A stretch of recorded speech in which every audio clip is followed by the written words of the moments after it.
பிஸ்மில்லாஹிர் ரஹ்மானிர் ரஹீம். அவமன் கான மைத்தன் ஃபஹீனாஹு வஜஅல்னா லஹு நூரன் யம்ஷி பிஹி ஃபின்னாஸ். அவமன் கான மைத்தன்,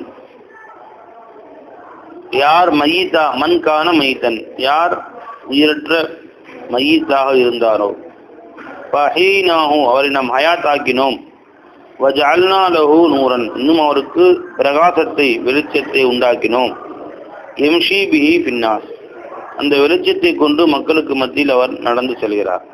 இப்படிப்பட்ட ஒருவர் கமன் அந்த ஒரு மனிதரை போல இருக்க முடியுமா? மசலுஹு அந்த ஒரு மனிதனுக்கு உதாரணம், கமன் மசலுஹு ஃபில் ஸுலுமாத்தி அவன் இருளிலே மூழ்கி கிடக்கிறான். லைஸ பி ஹாரிஜி மின்ஹா அந்த இருளை விட்டு வெளியாகக்கூடியவனாக அவன் இல்லை. என்னதான் அவனுக்கு வெளிச்சத்தின் பக்கம் கூப்பிட்டாலும் அவன் வர்றதில்லை. அங்க இருளிலேயே மூழ்கி கிடக்கிறான். அதை விட்டு வெளியே வர்றதில்லை. அவன் சமமாகுவானா? கமன் மசலுஹு ஃபில் ஸுலுமாத்தி லைஸ பி ஹாரிஜி மின்ஹா அதை விட்டு வெளியாகிறதே இல்லை. கதாலிக்கு ஸுய்யினலில் காஃபிரீன மா கானூ யஅமலூன் இப்படித்தான் காஃபிர்களுக்கு அவர்கள் எதை செய்து வந்தார்களோ அது அலங்கரித்து காட்டப்பட்டதாக இருக்கிறது. அதாவது எதை எல்லாம் உதாரணம் சொல்றான் இந்த இடத்துல, இறந்து கிடந்தான் அவனை ஹயாத்தாக்கணும் அப்படின்னா, வலாலத்து என்னும் வழிகேட்டிலே மூழ்கி கிடந்தான், அவனை ஹிதாயத் என்னும் வெளிச்சத்தை கொடுத்து ஹயாத்தாக்கினான் அப்படின்னு அர்த்தம். இப்ப இந்த இடத்துல அல்லாஹ் ஜல்ல ஷானுஹு ரெண்டு ஹிதாயத்துக்கு ரெண்டு உதாரணம் காட்டுறான், ஹிதாயத்துக்கும் வலாலத்துக்கும். ஒன்று ஹிதாயத் என்பது ஹயாத்துள்ள, அதான் ஹயாத்து. வலாலத் என்பது மௌத்து. இப்போ எவன் வழிகேட்டில் இருக்கிறானோ அவன் எதுக்கு சமம்? செத்த பிணத்துக்கு சமம். எவன் நேர்வழியில் இருக்கிறானோ, சிலாத்தில் நேர்வழியில் இருக்கிறானோ அவன் உயிருள்ளவனுக்கு சமம். குஃப்ரு ஷிர்கில் இருக்கக்கூடியவன் செத்த பிணம் என்கிறான். ஏன்? உயிர் இருந்தால், ஒருத்தன் உயிர் இருக்கு, உயிர் இல்லைன்னு எதை வச்சு தெரிஞ்சுக்கிறோம் பை? உயிர் இருந்தா அவனுடைய செயல்பாடுகள் இருக்கும், சிந்திக்கும் ஆற்றல் இருக்கும். செத்து போயிட்டா அந்த ஆற்றல்லாம் இருக்காது. அப்ப ஹிதாயத்தில் இருக்கக்கூடியவன் தான் சிந்திக்கிறான், நான் எப்படி இருக்கிறோம், தன் நிலை என்னங்கிறது. வலாலத்தை குஃப்ரு ஷிர்கில் மூழ்கி இருப்பவன் செத்த பிணத்தை போல அவன் அந்த சேற்றிலே, குஃப்ரு ஷிர்க் என்னும் சேற்றிலே மூழ்கி கிடக்கிறான், சிந்திக்கிறதே இல்லை எது நேர்வழி என்பது. எனவே இவன் பிணத்துக்கு ஒப்பானவன், இவன் உயிருள்ளவனுக்கு ஒப்பானவன். ரூஹ் இருக்குதுக்கு அடையாளம் என்னங்க? அந்த ரூஹுடைய செயல்பாடுகள் இருக்கணும். ஏன்னா தான் இருக்கக்கூடிய நிலை என்னன்னு சிந்திக்கணும், எப்படி இருக்கணும், எப்படி வாழணுங்கிறத சிந்திக்கணும். அதை விட்டு போட்டா அவன் மையிட்டு தான். இது ஒரு உதாரணம் தான் அல்லாஹ் காட்டுறான். இன்னொரு உதாரணம், குஃபர் காஃபிர் இருக்கிறானே அவன் இருளில் மூழ்கி கிடக்கக்கூடியவன், கடும் இருள வெளியே வர்றதில்லை. இன்னொரு இருளை விட்டு வெளியே வந்து வெளிச்சத்துக்கு வந்து விட்டான். இப்ப வெளிச்சத்துக்கு வந்தான்னா எது ஹக்கு, எது நம் பாத்தில், எது நல்லது, எது கெட்டது எல்லாமே தெரியும். இருளில் இருக்கிறவன் தெரியுமா? தெரியாது.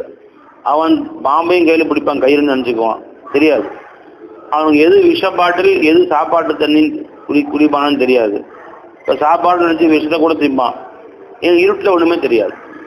அதே மாதிரி குஃப்ரு ஷிர்கில் மூழ்கி இருப்பவன் தனக்கு எது ஹைரு எது ஷர்ரு என்று தெரியாமல் எல்லாத்தையும் செஞ்சுட்டு இருக்கிறான். ஹராம் ஹலால் அவனுக்கு கிடையாது.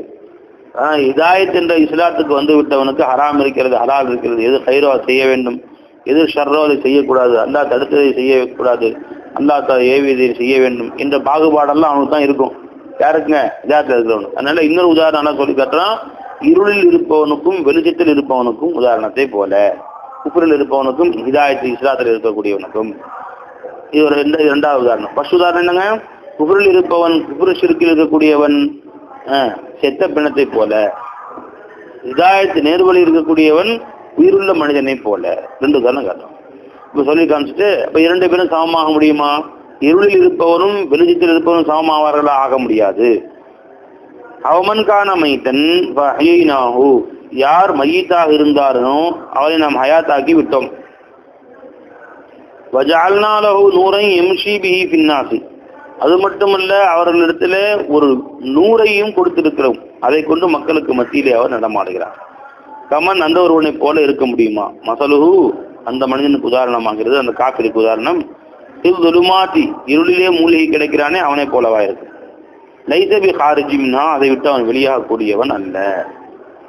கதாலிக்க ஸுய்யினலில் காஃபிரீன மா கானூ யஅமலூன் எப்படி அல்லாஹ் தஆலா மூமின்களுக்கு ஈமானை அலங்காரமாக காட்டி ஈமானை பெரும் பாக்கியமாக விளங்குகிறார்களோ, அல்லாஹ் தஆலா காஃபிர்களுக்கும் அவ்வாறே குஃபரை அலங்காரமாக காட்டி அதிலேயே அவள் கிடக்கும்படி அல்லாஹ் தஆலா செய்து விடுகிறான். அவர்கள் செய்யக்கூடிய செயல்கள் அவருக்கு ரொம்ப நல்லதா தெரியும். எனவே அதிலேயே மூழ்கி கிடக்கிறார். அப்ப இங்க வந்து ஒவ்வொருத்தரும் யாரெல்லாம் குஃப்ரில் மூழ்கி கிடக்கிறாங்களோ எல்லாருமே தான் செய்யறது தப்புன்னு நினைச்சாங்களா, நல்லதுன்னு நினைச்சாங்களா? பெரிய பெரிய ஒரு நன்மை என்று நினைச்சுதான் அந்த விரதங்கள் வைக்கிறது என்ன, அதே மாதிரி அவர்கள் இந்த மாலை போடுறது, இந்த மாதிரி பல வேலைகள், இந்த வேலைகள்லாம் அவர் பெரிய பரக்கத்தானது, பெரிய ஒரு நியமத்தை நினைச்சு செஞ்சுட்டு இருக்கிறாங்க.